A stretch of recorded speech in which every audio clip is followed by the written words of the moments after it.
Entry log, October 14th. Time, 03:03 a.m.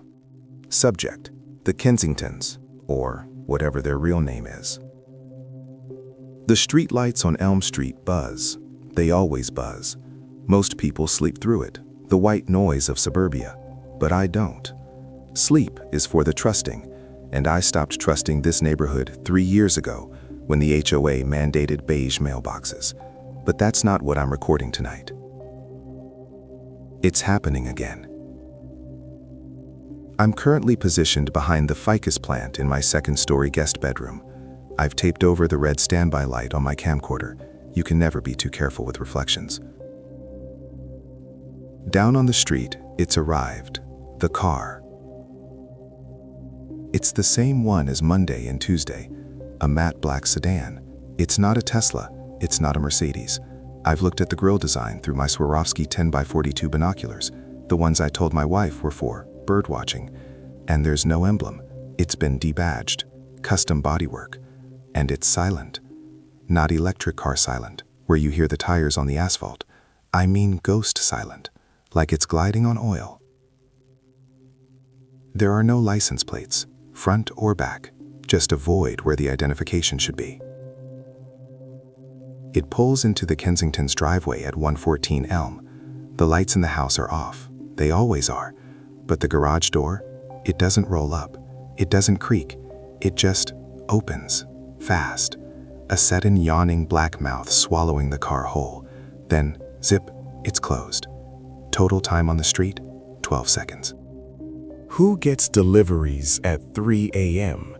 every single night? And why does the driver never get out? The car goes in, stays for exactly 45 minutes, and leaves. I've started a spreadsheet. The arrival times vary by only 4 minutes. The departure is precise. My wife, Carol, says I need a hobby. She says I'm projecting because I'm retired and the golf course is under renovation. She thinks the Kensingtons are lovely people because they brought us a sourdough starter when they moved in 2 months ago. Sourdough, please. It's a biological distracting agent. I threw it in the incinerator. Something is rotting in Denmark, and by Denmark, I mean 114 Elm, and I'm going to find out what it is. Entry log, October 17th. Time, 11:45 a.m. Subject, reconnaissance. The Kensingtons are normal, aggressively normal. That's the first sign of guilt. I spent the morning weeding my front flower beds. It's a tactical position. From the hydrangeas, I have a clear line of sight to their front porch and the side gate leading to their backyard. Mr. Kensington, David, he calls himself, came out at 9 a.m. He looks polished. That's the only word for it. He's supposed to be 45, according to the casual chat we had at the block party, but the man doesn't have a pore on his face. He looks like he was molded out of high-quality silicone. He waved at me. "Beautiful day for the garden, Arthur," he shouted. "Indeed," I called back, gripping my trowel. "How's the renovation going? Heard some drilling late last night." I didn't hear drilling. I was testing him.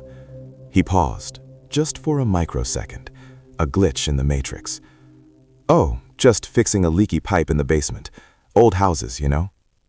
"Right," I said. "Basement. This house model, the split-level ranch, doesn't have a deep basement. It has a crawl space and a utility room, unless he's digging." After he drove off in his flashy but plated Audi, I made my move.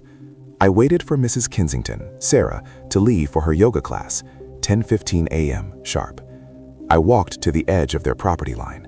I pretended to inspect a sprinkler head. I sniffed the air. There's a smell coming from their garage vents. It's faint, masked by the scent of dryer sheets, but it's there. It smells earthy, metallic, like copper and mulch? No, not mulch. Humidity, like a rainforest trapped in a concrete box. And something else, a low hum. I placed a penny on the crack of their driveway, right where the garage door meets the concrete. Old spy trick. If they open the door while I'm napping, the penny will move or be crushed. I need better equipment. The binoculars aren't enough. I ordered a parabolic microphone online, express shipping. Carol thinks it's a bird feeder. Entry log, October 20th. Time, 02:50 a.m. Subject, the passenger. The parabolic mic is a game changer. I'm currently wearing headphones, sitting in the dark, pointed right at their garage door. The black car arrived on schedule, 3:03 a.m. It pulled into the garage, the door shut. Here's where it gets interesting. With the mic, I can hear through the insulated door, not clearly, but muffled thuds. Dump, dump. Car doors closing, then voices. Voice A, David Kensington. Temperature stable? Voice B, unidentified, deep, distorted. The viable samples are degrading. We need the cycle to speed up. Voice A, we can't rush the bloom. You know what happened in Zurich. Zurich. Zurich. Then a sound I can't explain. It sounded like chittering, like 1,000 crickets rubbing their legs together, but wet, a wet clicking sound. Click, click, squelch. Feed it, a female voice said. Sarah, just feed it the protein isolate. The client is flying in from Dubai tomorrow. The car left at 3:48 a.m. I reviewed the audio 3 times. The bloom, protein isolate, Zurich. Are they growing drugs? It has to be drugs. But why the wet sounds? Why the humidity? Cannabis doesn't make squelching noises, and you don't feed cannabis protein. I have a theory. Exotic animals, illegal trade, pangolins, Komodo dragons, something rare and dangerous. But the bloom comment suggests a plant. Maybe it's both. A symbiotic organism? I'm going to check the trash. Tomorrow is collection day. They usually put their bins out at 5 a.m., right before the truck comes. They don't leave it out overnight. That's behavior consistent with someone hiding evidence. Entry log, October 21st. Time, 0:15 a.m. Subject, dumpster diving. I am adrenaline. I am stealth. I waited until David went back inside after dragging the bin to the curb. I gave him 2 minutes to get coffee. Then I sprinted across the street in my bathrobe and slippers. A risky maneuver, but necessary. I didn't take the whole bag. Too obvious. I brought a small razor blade. I sliced the side of the black garbage bag, reached in and pulled out a handful of refuse. I sprinted back. My heart is hammering like a jackhammer. I'm in my garage now, analyzing the findings. Contents: 1. Coffee grounds, Starbucks light roast. 2. Receipt for 50 bags of orchid-grade sphagnum moss. 3. Empty vials, glass, no labels. And this. I'm looking at it under my fly-tying magnifying glass. It's a leaf, but it's not green. It's translucent purple, and it's veined with something that looks like gold? Not the color gold, but actual metallic flecks. Wait, there's something stuck to the leaf. It looks like a husk, an insect shell. It's tiny, maybe the size of a fingernail. It's iridescent, but the shape is wrong. It has too many legs. I just touched it with tweezers. It's still warm. How is a shed insect shell warm? I'm sealing this in a Tupperware container.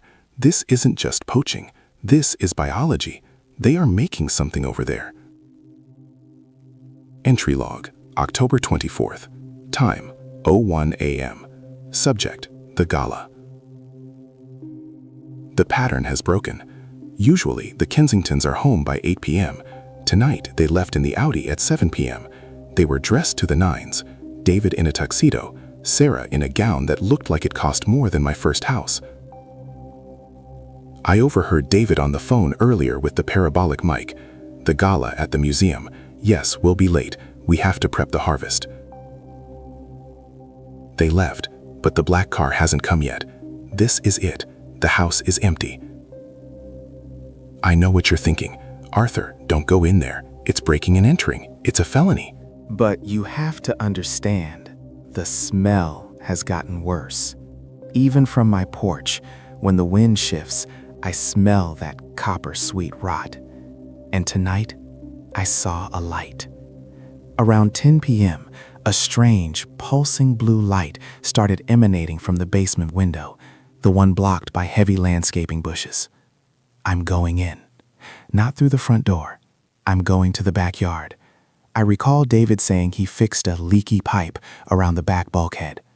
I'm taking the journal with me. If I get caught, or if I disappear, this book is the evidence. I'm leaving it in the mailbox if things go south. Carol is asleep. She took a sleeping pill. I have a 2-hour window. I'm bringing the taser I bought at the gun show last year, and a camera. Wish me luck, or don't. Just witness me. Entry log, October 24th, continued. Time, unknown. Location, inside 114 Elm. I am whispering this into my phone's voice memo app, which I will transcribe later. I'm inside. The bulkhead doors were locked, but it was a simple latch. I used a credit card shim. Amateur hour. They rely on obscurity, not security. I'm in the basement. It's not a basement. I'm standing in a clean room. It looks like a hospital mixed with a greenhouse. The walls are lined with plastic sheeting. The air is thick, hot, and wet. It's hard to breathe. It smells like ozone and crushed flowers. There are tanks, rows and rows of glass terrariums. I'm walking down the aisle. The only light comes from the tanks themselves. They are glowing. My God. Inside the tanks, they aren't plants. Well, they are, but they are covered in them. Beetles, thousands of them, but they are glowing blue. A soft, rhythmic pulse. They are feeding on these purple, metallic orchids, the same leaf I found. As the beetles eat, they secrete a liquid. It drips down the stems of the plants into little collection beakers at the bottom of the tanks. The liquid is gold. Glowing, viscous gold. I see a whiteboard on the wall. I'm taking a picture. It says, Batch 44, Cronus strain. Harvest date, October 25th. Client list, Sen Miller, A. Vane, The Prince. Price per ounce, $500,000. Cronus, the Greek god who ate his children to prevent them from usurping him. The god of time? No, he was a titan, but the name implies time. I'm moving to the workstation. There's a microscope and a brochure. It looks like marketing material. Chronosex, reversing cellular decay through entomological synthesis. 10 years in a vial. They're farming youth. That's why the Kensingtons look so young. They are using their own supply. They are breeding bioluminescent beetles to create an anti-aging serum for the ultra-rich. That explains the silence. The black cars with no plates. It's the world's most exclusive beauty treatment, delivered directly to the veins of the powerful. I hear a noise. A heavy mechanical whirring. The garage door. The black car. It's early. It's 2:15 a.m. They aren't supposed to be here until 3. I'm trapped. The bulkhead is all the way across the room. If I run, they'll see me. There's a utility closet near the hydroponic pumps. I'm going inside. Entry log, October 24th, later. Time, 04:30 a.m. Location, my kitchen floor. I'm shaking. I need a scotch. I need the whole bottle. I hid in that closet for 40 minutes. I peered through the slats in the door. The driver of the black car came into the lab. I finally saw him. He was huge, wearing a suit that looked too tight. He was carrying a metal briefcase. David and Sarah Kensington walked in behind him. They were still in their gala clothes, but Sarah had pulled on latex gloves. "We have the shipment ready," David said. His voice was different here, cold. "But the yield is low. The beetles are sensitive to the temperature fluctuations." "The board is unhappy with the delays," the driver said. His voice sounded like gravel. "The senator's skin is beginning to sag. He is displeased." "Tell the senator that perfection takes time," Sarah snapped. She picked up one of the beakers of gold liquid. This is 5 years of life in a bottle. He can wait a day. The driver took the beaker. He placed it into the briefcase. It hissed as it sealed. Cryogenic storage. And the curiosity problem? The driver asked. My heart stopped. What curiosity? David asked. The neighbor, the driver said. The one with the binoculars. Arthur. I clamped my hand over my mouth. I stopped breathing. David laughed. A dismissive, cruel sound. Arthur? He's a harmless retiree. He thinks we're running a meth lab or something. He's a joke. Carol tells me he sorts his socks by fabric density. He's a non-factor. We prefer 0 factors, the driver said. Leave him, Sarah said. If he disappears, it draws attention. The police come. They sniff around. As long as he stays behind his curtains, he's just part of the scenery. A little garden gnome watching the world go by. A garden gnome. They exchanged the briefcase for a thick envelope. The driver left. The Kensington stayed for a moment. Sarah took a dropper, dipped it into the raw residue left in a beaker, and put a drop on her tongue. Her eyes rolled back. She shuddered, and for a second, I swear her skin glowed. Then they turned off the lights and went upstairs. I waited 10 minutes, then 10 more. I slipped out the bulkhead, crawled through the mud in my backyard, and came inside.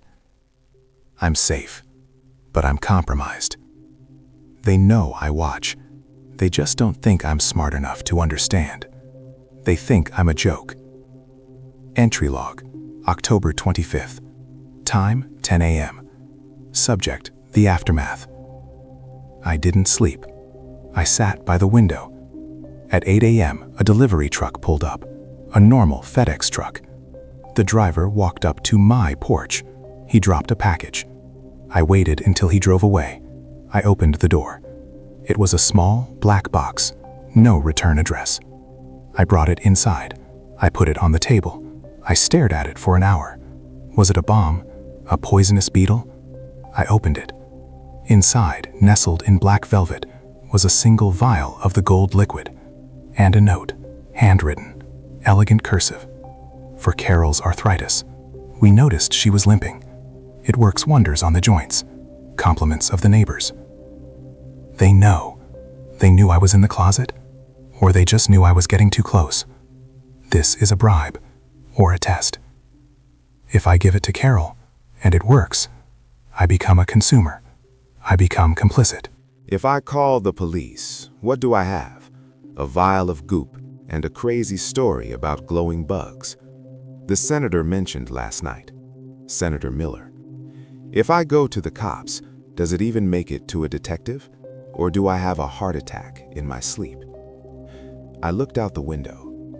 David was on his lawn, trimming his hedges. He looked up at my window. He didn't wave. He just smiled. A tight, youthful, predatory smile. He tapped his nose, then went back to his hedges. I looked at the vial. Carol has been in so much pain lately. She can barely walk down the stairs. The Kensingtons aren't smuggling drugs. They aren't terrorists. They are the gatekeepers of eternity. I closed the blinds. I took the journal, this journal, and I tore out the pages from last night. I shredded them. Then I walked into the kitchen. "Carol," I called out, "the neighbors sent over a sample of some herbal supplement. They say it's a miracle for joints." I'm not the sneaky neighbor anymore. I'm a customer.